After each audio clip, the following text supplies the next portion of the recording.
तर ही बघा अजिबात ही झालं नाही, मऊ झाले नाहीत वडे, एकदम खुसखुशीत असं तयार झालेलं आहे. तर अजिबात पीठ ही कच्चं कुठंही राहिलेलं नाही. नमस्कार, मी प्रमिला झांबरे. तर आता श्रावण महिना सुरू आहे. श्रावण महिन्यात मी म्हणलं आता उद्या श्रावणी सोमवार आहे, उपवास पण आहे, पंचमीचा नागोबाचा. तर त्याच्या निमित्तानं मी म्हणलं आज काहीतरी उपवासाचं बनवावं. त्यासाठी मी 1 प्लेट शाबू घेतलाय, 1 वाटी आहे छोटी, त्याच्यापेक्षा लहान वाटी आहे, त्यात मी भगर घेतलेली आहे. 1 प्लेटभर गुळ घेतलाय आणि मी मेन म्हणजे ओला नारळ घेतलाय बघा. 1 नारळ फोडलेला आहे, मी ती नारळ फोडून घेतलेला आहे.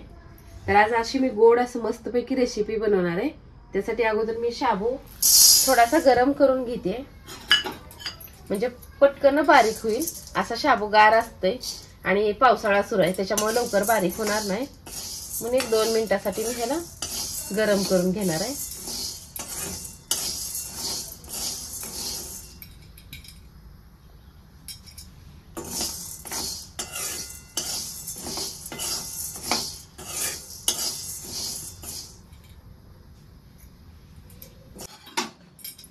तर आता मी गॅस बंद केलेला आहे. शाबू आपल्याला लय पण पूर्ण भाजून घ्यायचं नाही, थोडासा थोडा म्हणजे चांगलाच गरम झाला पाहिजे. तर मी ह्याला एका ताटामध्ये काढून घेते. तर ही भगर पण मी भाजलेलीच आहे. ही भगर आणि शाबू छान असं बारीक करून घेते. तर ह्याला मिक्सरच्या भांड्यामध्ये घालते.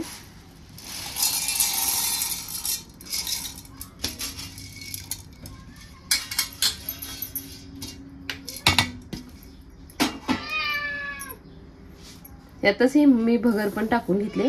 तर मी अगोदर भगर भाजलेली होती त्याच्यामुळे मी आता भाजली नाही. आता छान असं बारीक अशी पेस्ट मी बारीक असं पीठ करून घेणार आहे ह्याचं. तर बघा ह्याची मी बारीक अशी पावडर करून घेतलेली आहे, जाडसर अजिबात ठेवलेलं नाही पीठ. तर ह्याला मी एका ताटामध्ये काढून घेते.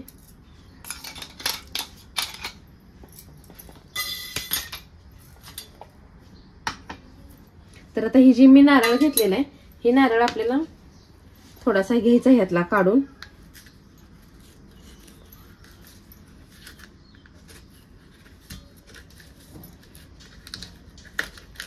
तर बघा असा नारळ मी काढून घेतलेला आहे. तर ह्याचे आता बारीक बारीक तुकडे करून घेते. ही एकदम ओला आहे त्याच्यामुळं पटकन बारीक पण होतंय.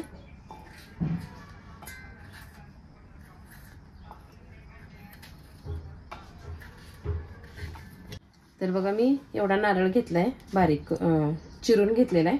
ह्याला आता मी बारीक करून घेते. तर बारीक करण्यासाठी थोडंसं दूध ओतून घेते मी ह्यात. बारीक अशी ह्याची मी पेस्ट करून घेणार आहे. तर बघा ह्याची मी बारीक पेस्ट केलेली आहे. ह्यात थोडा पण किस दिसला नाही पाहिजे आणि फक्त आपल्याला खाताना चव लागली पाहिजे की नारळ वापरला, ही पण कुणाला कळू नये. तर मी 1 वाटी दूध ओतलं होतं छोट्या वाटीनं, तेवढंच मला अजून पाणी लागलेलं आहे. तेवढंच पाणी ओतून मी बारीक अशी पेस्ट करून घेतली, जास्त पण पातळ केलेली नाही. तर इथं मी त्याच शाबू ज्या वाटीने घेतलाय त्याच वाटीने मी गुळ पण घेतलेला आहे. गुळ चिरून घेतलेला आहे.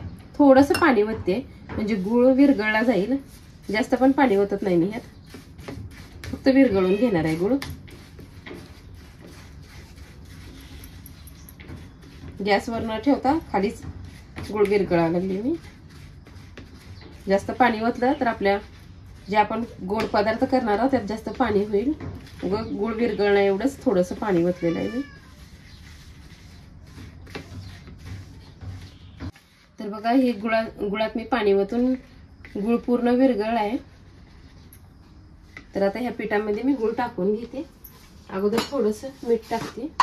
आता गोडाचा पदार्थ जरी असला तरी थोडंसं मीठ टाकलं तरच त्या पदार्थाला चव लागते, नाहीतर अजिबात चव लागत नाही आपण किती जरी काय टाकलं तरी. आता मी हे वितळलेलं गुळ ह्यात ओतून घेते.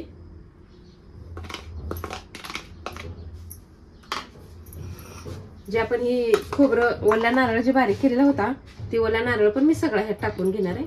तर मी अर्धा नारळ घेतलेला, त्यातला थोडासा शिल्लक ठेवला, बाकीचा सगळा नारळ मी बारीक करून घेतलेला आहे.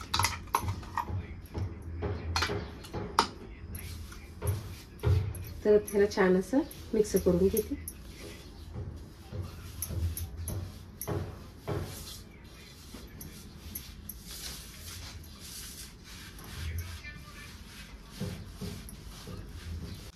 तर जे आपण पदार्थ करणार आहोत ती छान होण्यासाठी थोडं 5 मिनिटं भिजायला ठेवावं लागतंय. आणि ही जरा पातळ आहे. थोड्या वेळानं बघा शाबू फुगतंय आणि वर येते, आणखी घट्ट होते. तिला असं छान असं मळून असंच 5 मिनिटं ठेवायचं आहे. तर मी जेवढं नारळ घेतलेला आणि थोडासा गुळ घेतलेला त्याच्यातच सगळं ही तिंबून झालेलं आहे. आता आपल्याला ह्याला पाणी पण लागत नाही ना काय नाही, असं तिंबून एक 5 मिनिटं मी ठेवणार आहे. तर ह्याच्यापेक्षा अजून घट्ट आपल्याला परत थोड्या वेळ जाणवलं जाते.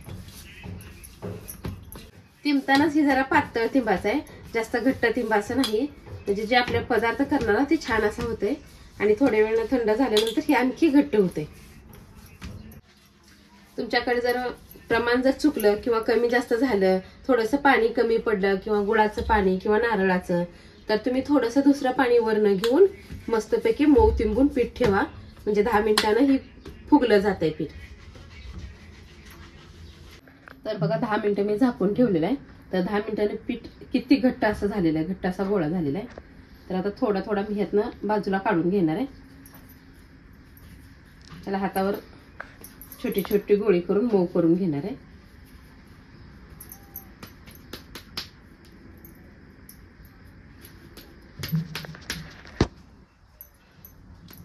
शाबू भगरीचं पीठ असल्यामुळे थोड्याशा चिरण्या पडतात.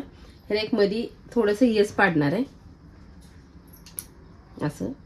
आणि आता मी गॅसवर तेल पण ठेवलेलं आहे. तेल तापत, आपलं तेल तापते तोपर्यंत असे मी त्याचे शाबू भगरीचे गोड असे वडे बनवून घेते. मध्ये येस का पाडायचं, तर सगळीकडनं तळलं जाते छान असं, म्हणून मी मध्ये एक येस पाडून घेतलेलं आहे. येस पाडण्याचं दुसरं काही कारण नाही. ह्याच्यातून तेल येते, उकळलं जाते आणि कच्चं पण राहणार नाही, त्यासाठी येस पाडून घेतलेलं आहे. तर बघा सगळे वडे असे मी बनवून घेतले. तर मी इथं ब्रशचा वापर केलाय, तुम्ही रवीचा पण करू शकता. आणि तेल पण छान तापलेलं आहे.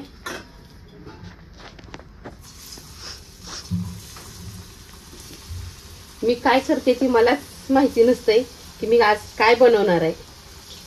शाबू भगर घेतलं म्हटलं आज उपवास आहे, छानपैकी कुठला तरी एक पदार्थ बनवावा. तर मी पहिल्यांदाच ट्राय केलेलं आहे. तर 1-2 मिनिट आपण ह्याला हलवायचं नाही, म्हणजे छान असं एक साईड तळू द्यायची अगोदर.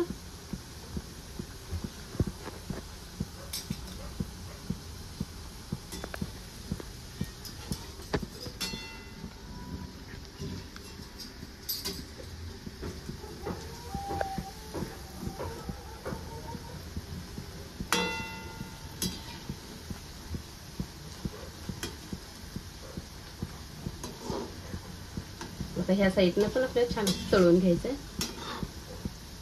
तर ही शाबू भगरीचा पदार्थ आहे आणि एकदम मऊ पण होत नाही, एकदम कुरकुरीत. आपण जसं दुसरं पदार्थ दुसरे वडे बनवतो तसंच ही पण पदार्थ बनणार आहे. आणि ओला नारळ वापरल्यामुळं खायला पण टेस्टी लागणार आहे ही पदार्थ.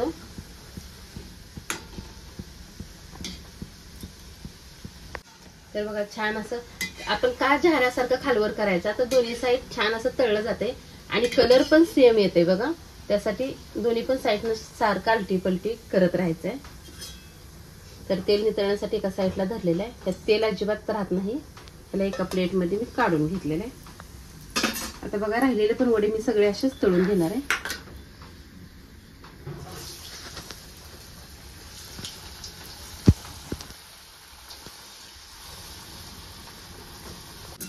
तर बघा छान असे हे वडे तळून झालेले आहेत.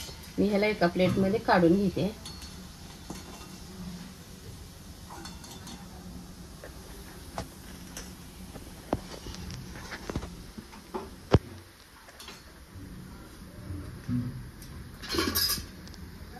तर मी या ठिकाणी गुळ वापरलेला आहे. गुळाच्या ऐवजी तुम्हाला जरी साखर वापरायची असेल तर 1 वाटी शाबू घेतलाय, एका वाटीला थोडं कमी साखर वापरा किंवा गुळ वापरा, म्हणजे प्रमाण योग्य होते.